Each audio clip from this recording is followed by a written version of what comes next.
이름 부어 주시옵소서. 말씀을 전하는 주의 종을 허물을 주께서 인자로 덮어주시고 하나님의 생명의 말씀을 전할 때 주의 능력으로 붙들어 주시며 주의 말씀을 듣는 생명의 말씀을 듣는 주의 백성들 모든 심령마다 그 마음이 열리고 귀가 열려서 말씀으로 기경되는 하루를 살아갈 수 있도록 그들을 붙잡아 주시옵소서. 그렇게 하실 주님을 찬양하오며 이 모든 말씀 우리 주 예수 그리스도를 받들어 기도드리옵나이다. 아멘. 할렐루야. 우리의 기도 가운데 함께 하신 주님께 영광의 박수를 올려드리겠습니다. 아멘. 할렐루야. 오늘 특별히 여러분께서 우리를 구원하신 하나님의 은혜를 붙잡고 우리의 신앙길을 다시 신앙의 기본길을 회복하는 그런 아침 맞으시기를 주님의 이름으로 축복합니다. 네, 오늘 주시는 하나님의 말씀 저희 함께 보도록 하겠습니다. 사도행전 20장 1절부터 12절까지의 말씀입니다. 한 목소리로 읽고 한 절씩 교독하고 마지막 절은 다 함께 읽겠습니다. 소요가 그침에 바울은 제자들을 불러 권한 후에 작별하고 떠나 마게도냐로 가니라. 그 지방으로 다녀가며 여러 말로 제자들에게 권하고 헬라에 이르러 거기 석 달 동안 있다가 배 타고 수리아로 가고자 할 그때에 유대인들이 자기를 해하려고 공모함으로 마게도냐를 거쳐 돌아가기를 작정하니 아시아까지 함께 가는 자는 베레아 사람 브로의 아들 소바더와 데살로니가 사람 아리스다고와 세군도와 더베 사람 가이오와 및 디모데와 아시아 사람 두기고와 드로비모라. 그들은 먼저 가서 드로아에서 우리를 기다리더라. 우리는 무결절 후에 브립보에서 배로 떠나 닷새 만에 드로아에 있는 그들에게 가서 이레를 머무니라. 그 주간의 첫날에 우리가 떡을 떼려 하여 모였더니 바울이 이튿날 떠나고자 하여 그들에게 강론할세 말을 밤중까지 계속하매 우리가 모인 윗다락에 등불을 많이 켰는데 유두고라 하는 청년이 창에 걸터 앉아 있다가 깊이 졸더니 바울이 강론하기를 더 오래 하매 졸음을 이기지 못하여 3층에서 떨어지거늘 일으켜 보니 죽었는지라. 바울이 내려가서 그 위에 엎드려 그 몸을 안고 말하되 떠들지 말라 생명이 그에게 있다 하고 올라가 떡을 떼어 먹고 오랫동안 곧 날이 새기까지 이야기하고 떠나니라. 사람들이 살아난 청년을 데리고 가서 적지 않게 위로를 받았더라. 아멘. 네. 여러분 사도행전은 한마디로 하나님 나라의 확장을 보여주고 있습니다. 여러분 하나님 나라의 확장이라는 것은 어떤 의미인가? 하나님 나라의 확장이라는 것은 나를 통해서 누군가가 복음을 전해 듣고 그 사람에게도 하나님의 나라가 임하는 것이지요. 그래서 하나님의 나라는 점점 확장되어집니다. 그렇다면 우리가 하나님 나라를 확장시킨다는 그 말은 어떻게 사는 삶을 하나님의 나라에 확장하는 삶인가라는 것이지요. 하나님의 나라를 확장하는 삶은 한 사람을 세우는 것입니다. 한 사람이 저와 여러분의 전해들은 복음을 듣고 그 복음 안에서 그 영혼이 하나님 나라 안에 들어올 때 하나님 나라가 확장된다고 말씀드렸습니다. 그러면 곧 하나님 나라 확장은 사람을 세우는 일이다라는 것이죠. 하나님 나라 확장은 제자 훈련이다라고 정의할 수 있겠습니다. 첫 번째, 하나님 나라를 위해서 일한다는 것은 사람을 세우는 것이다. 우리가 읽은 1절부터 5절까지의 말씀을 보면 눈으로 함께 보시겠습니다. 1절을 보면 소요가 그침에 바울은 제자들을 불러 권한 후에 작별하고 떠나 마게도냐로 가니라. 그 지방으로 다녀가며 여러 말로 제자들에게 권하고 헬라에 이르러. 여러분 1절, 2절을 보면 권한 후에라는 단어가 1절에도 나오고 2절에 보면 권하고라는 단어가 나옵니다. 이 권하다라는 단어를 우리가 오늘 한번 깊게 묵상하고 오늘 사도행전 20장 1절부터 12절까지의 아마 핵심 단어인 줄 믿습니다. 권하다 헬라어 원문으로는 파라칼레사스입니다. 여러분이 오늘 말씀을 다 듣고 모든 것을 다 잊어버린다 하더라도 이 헬라어 단어 파라칼레사스 이것만 기억해도 오늘 충분히 묵상하는 하루가 되실 것입니다. 파라라는 것은 옆에라는 것이지요. 칼레사스 이야기하다. 사람을 세운다는 것은 무엇인가? 옆에서 이야기하는 것입니다. 사람을 세운다는 것, 영어로 보면 권한다라는 것, 인카리지먼트라고 오늘 나와 있죠. 격려라는 것입니다. 권한다라는 것은 뭐 이렇게 권하다, 이렇게 설득하다 이런 의미가 아니라 격려하다라는 의미죠. 격려하다라는 의미를 가진 것이 파라클레사스라는 것입니다. 옆에서 이야기하다라는 것이죠. 여러분 기억하십시오. 앞에서 이야기하는 것이 아닙니다. 진정한 제자 양육은 옆에서 이야기하는 것이지요. 앞에서 이야기하면 이런 게 됩니다. 내가 할 테니 따라만 오세요. 명령형이지요. 그런데 옆에서 이야기하면 어떻게 됩니까? 토닥토닥 함께 가자입니다. 동력자가 되는 것이지요. 앞에서 가니 따라오라. 동업자가 될 수 있습니다. 그러나 동력자라는 것은 한 선에서 같은 위치에서 함께 나아가는 것이 동력자인 줄 믿습니다. 파라칼레사스 옆에서 이야기를 하는데 이 이야기가 우리가 그냥 수다를 떠는 그냥 떠들어대는 그런 이야기가 아니라는 거지요. 파라칼레사스 안에 있는 의미 중에 대화하다라는 의미가 있습니다. 이 대화는 진리로 대화할 때 쓰는 의미인 것입니다. 즉 격려라는 것은 어떤 의미입니까? 격려는 진리를 따뜻한 마음으로 가르치는 것이 격려인 줄 믿습니다. 오늘도 여러분을 통해서 이 하나님의 격려, 파라칼레사스의 이 격려가 흘러가기를 주님의 이름으로 축복합니다. 우리의 가정 가운데 배우자를 섬길 때도 그리고 자녀를 양육할 때도 또 우리가 하나님 나라의 확장에 쓰임받을 때 동력자를 훈련하고 제자들을 훈련할 때도 우리가 파라칼레사스 옆에서 진리로 이야기하며 세우다. 이 격려가 있어야 될 줄 믿습니다. 사도행전에서 바울은 우리에게 이것을 보여주고 있지요. 우리가 사도행전을 보면서 바울의 2차, 3차 전도 여행은 씨를 뿌리는 복음 전도 여행이기보다 무엇입니까? 씨를 뿌린 자들이 복음 안에서 제대로 자라나고 있는지 그냥 그들을 내가 전했으니 어디선가 예수를 잘 믿고 있겠지. 그게 아니라 한 명 한 명을 찾아다니면서 그들이 복음 위에 제대로 설 수 있도록 양육하는 제자 훈련가인 사도 바울을 우리가 오늘 볼 수 있다라는 것이지요. 1절에서도 소요가 그치고 난 뒤에 보통 소요가 일어나면 어떻게 됩니까? 자기 몸을 먼저 피신합니다. 그러나 훌륭한 제자 훈련가였던 사도 바울은 소요가 그침에 바로 제자들을 불러 격려하는 모습을 보이고 있다는 거죠. 이것은 무엇입니까? 사도 바울은 한 명 한 명이 예수 그리스도의 제자로 예수 그리스도의 부활을 증거하는 자로 세워지는 것이 그의 사명으로 생각하였던 것입니다. 네, 칭찬하면 돌고래도 춤을 춘다고 합니다. 격려가 얼마나 힘이 되는지 모르겠습니다. 어저께 저희 양평 아우리치 팀 중에 식사팀으로 섬기시는 분들이 그 무더위에 먼저 양평에 가서 김치를 담고 필요한 모든 음식 재료를 다 만들어 놓고 나오셨습니다.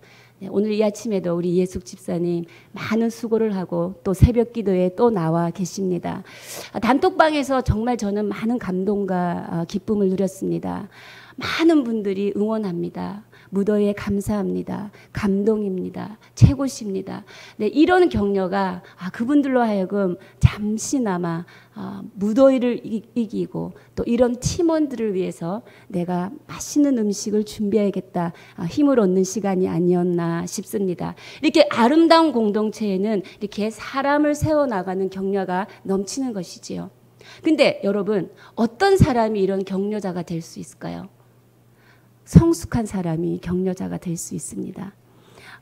우리가 자녀들을 양육할 때 성숙한 말을 하려고 공부를 하도 안 해서 불러 앉혔는데 처음에는 그래 공부 시험 하도 된다.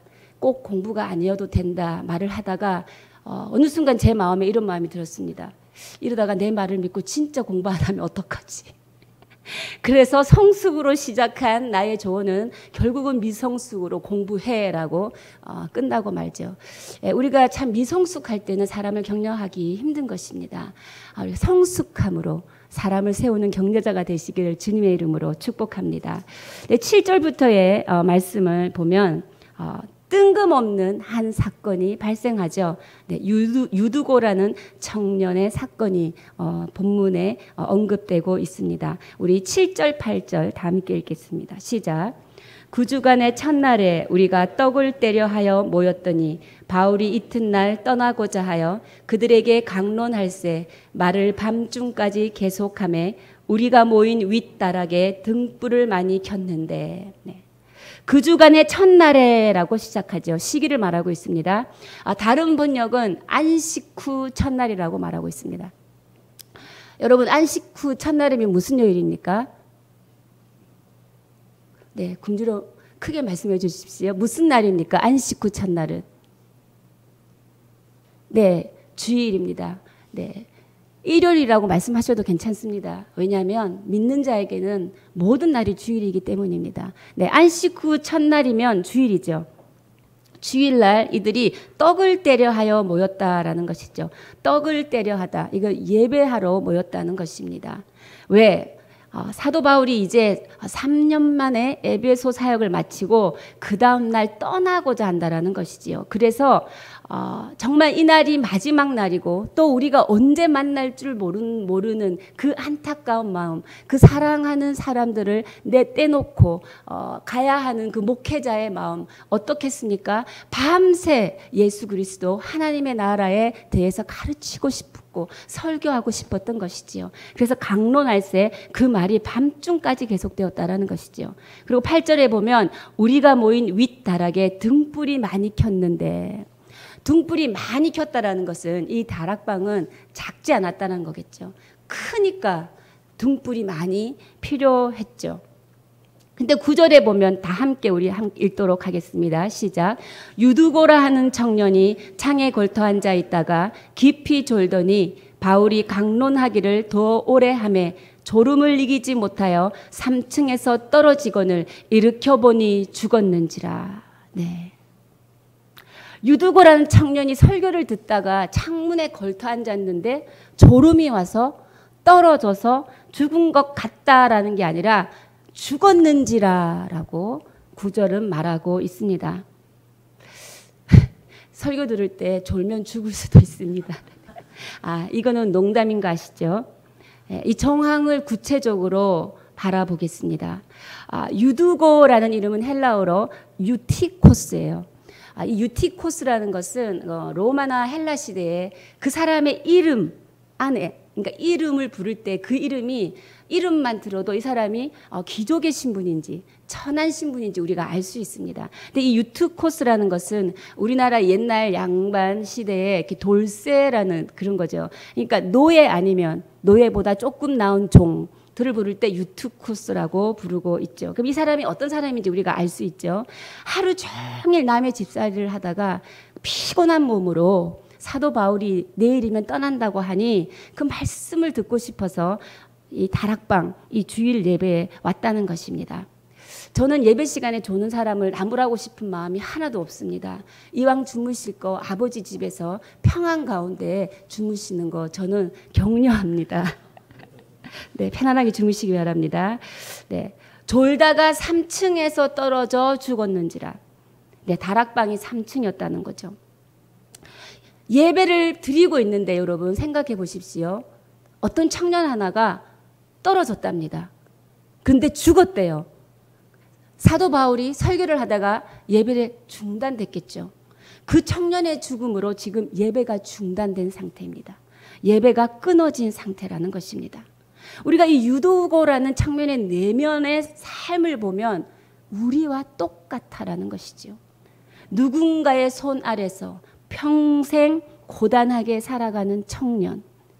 결국은 졸다가 창가에 떨어져서 죽게 되었다. 이것이 보통 인생이 살아가는 길입니다. 평생 열심히 일하다가 때가 되어 죽게 되어서 흙으로 돌아가는 인생이지요. 그리스도를 알지 못할 때, 하나님이 어떤 분인지 알지 못했을 때 우리의 삶은 바로 이렇게 유두고와 같은 인생이었다라는 것이지요.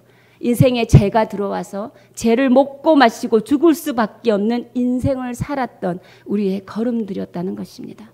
그 인생의 걸음에서 예배가 중단되었던 것이지요. 하나님을 향한 예배가 중단된 자로 살아갔습니다. 그런데 우리가 오늘 말씀을 보면 사도 바울이 어떤 행위를 하는 것입니다. 지금 10절을 우리 함께 읽을까요? 시작. 바울이 내려가서 그 위에 엎드려 그 몸을 안고 말하되 떠들지 말라, 생명이 그에게 있다 하고. 지금 사도 바울이 어떠한 행위를 합니까? 뛰쳐내려가서 시체 위에, 유두고 청년의 시체 위에 몸을 엎습니다. 여러분, 구약 성경에 이 장면이 생각나지 않습니까? 어떤 장면입니까? 엘리야가 사르밧 가부의 죽어있는 아들을 살리기 위해, 또 있죠, 엘리사가 수넴 여인의 아들을, 죽은 아들을 살리기 위하여 그 위에 엎드렸다라고 구약 성경에서 표현하고 있습니다.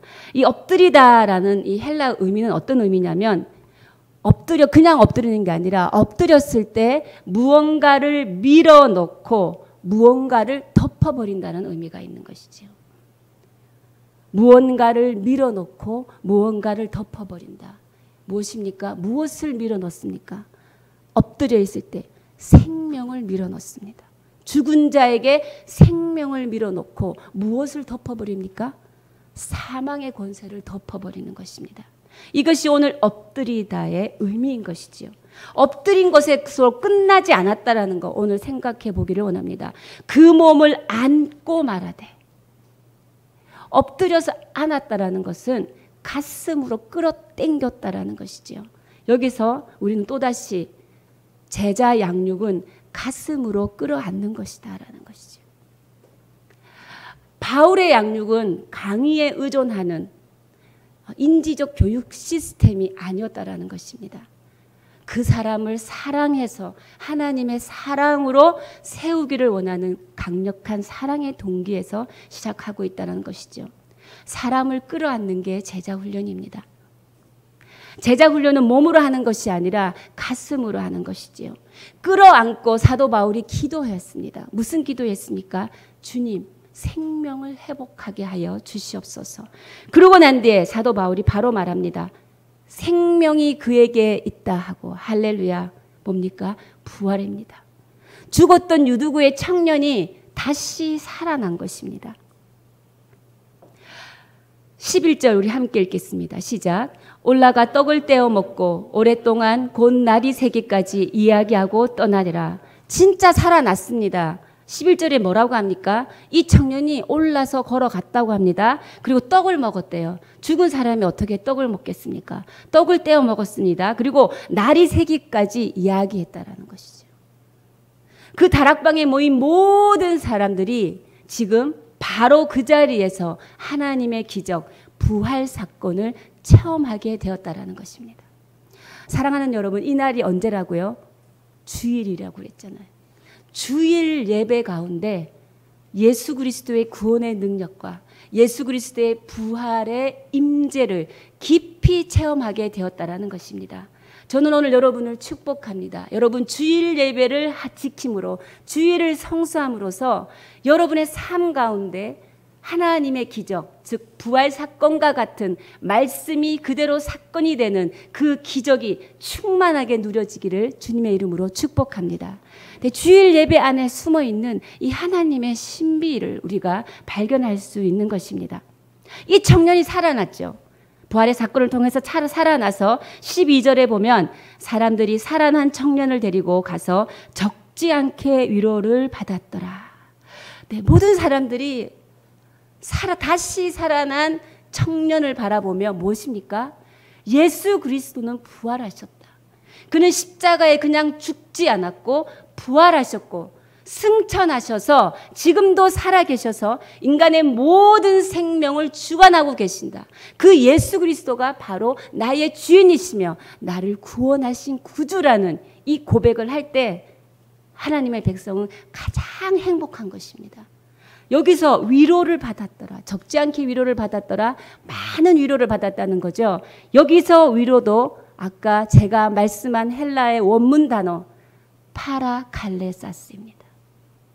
파라칼레사스. 예수님께서 살아 오늘도 지금 바로 여기 내 옆에서 나에게 진리로 나를 세워주고 있는 예수 그리스도이시라. 진정 하나님을 세우는 자는 예수 그리스도의 부활을 경험하는 자입니다.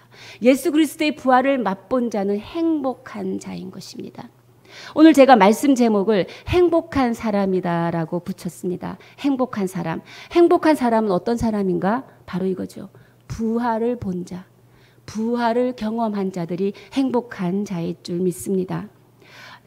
유두고라는 이 이름이 분류상으로는 제가 아까 천한 사람들을 부를 때 부르는 이름이라고 그랬죠. 근데 이 유두고라는 이름 자체의 의미가 무엇인지 압니까? 행운아, 행복자라는 것입니다. 그 청년은 죽었습니다. 분명히 생물학적으로 죽었죠. 왜? 사도행전을 누가 썼습니까? 누가 썼습니까? 제가 정답을 말해줬는데 누가가 썼습니다. 네, 누가는 직업이 뭡니까? 의사입니다. 그러면 누가 봐도 생물학적으로 죽었다라고 정확하게 판단할 수 있는 누가인 것이지요. 자유주의 신학자들은 죽지 않았는데 문학적으로 죽었다라는 걸 표현했다 이렇게 하지만 죽었어요. 말 그대로 죽었다라고 오늘 본문에서 말하고 있는 것입니다. 생물학적으로 완전히 죽은 한 청년이 다시 살아난 사건. 이것이 뭡니까? 이것이 예수 그리스도의 십자가의 보혈로 인한 바로 우리에게 임한 구원이라는 것입니다.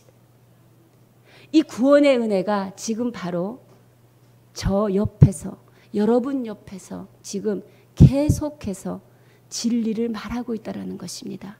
무엇을 통하여? 성령의 역사하심을 통하여 우리에게 계속해서 진리로 가르쳐서 격려하시고 그의 십자가의 사랑으로 우리를 끌어안으시고 그래서 다시 죽었던 우리에게 생명을 밀어넣으셔서 사망과 권세를 덮으시고 오늘도 우리에게 영원한 생명을 주었다라는 것이죠. 그 구원의 은혜로 오늘 우리에게 다가왔다라는 것입니다. 사랑하는 여러분, 저는 오늘 이 아침이 여러분 우리가 어떻게 구원을 얻을 수 있었는가? 바로 하나님께서 그 아들 독생자 예수 그리스도를 십자가에 내어주심으로 우리는 구원을 받았습니다. 그 구원을 받음으로 우리는 행복한 사람이 되었다는 것이지요. 떠들어대고 잘 먹고 잘 사는 행복감이 아니라 누구도 줄 수 없는 죽음에서 건지는 영원한 생명을 주셨다라는 것입니다.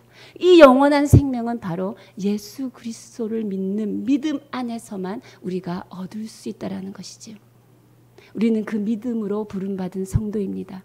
오늘 다시 한번 그 구원의 은혜를 기억하셔서 여러분 주변에 있는 모든 자들을 파라칼레사스, 격려와 위로와 함께함으로 토닥거려줌으로 그 영혼들을 살려내는 그런 삶을 살아가시기를 주님의 이름으로 축복합니다.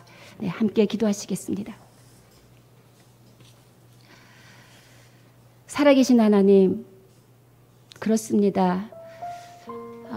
어쩌면 우리가 많은 핑계로 살아가고 있습니다. 가장 소중한 것을 잊어버리고 놓쳐버리고 살아가고 있습니다.